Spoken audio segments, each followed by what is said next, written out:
Louis XV, 1722 is dedicated and inspired by the prestige cuvée of the House of Devinoche. That's the very super micro production volume edition of Devinoche champagne. Let's put it that way, not cheap. Let me make one thing clear. This is nothing like the sweet, fruity florals that are sometimes declared as champagne-inspired. A lot of perfumes that say they have a champagne note in them are actually a mix of pink berries with something that smells remotely like lemonade. This is not one of them.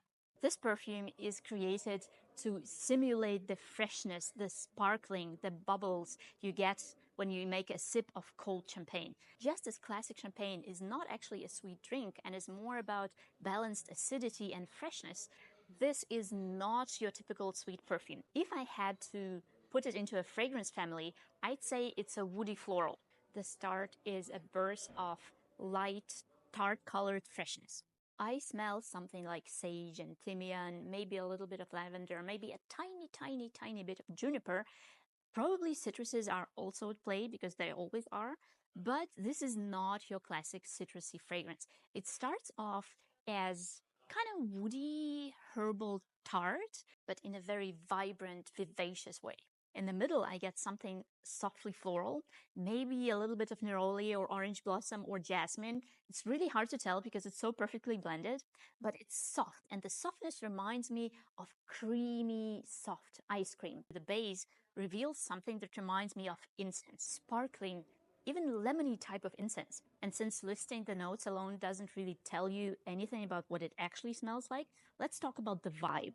Does this perfume have anything to do with champagne? Yes, but it does not smell like champagne. Instead, it translates this sparkling, invigorating, fresh, celebratory sensation of drinking champagne into the language of fragrance.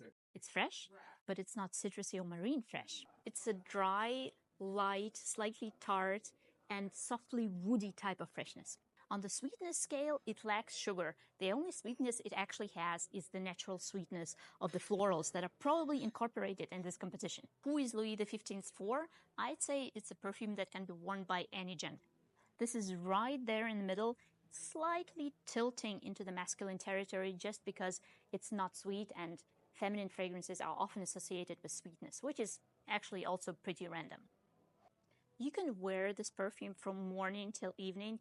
It will take you to the office, and it'll also take you to the party because the projection and the sillage are very good, as with all Xerjoffs. In terms of mood, it's an invigorating fragrance. So any situation that requires a little bit of energy, this works perfectly for that.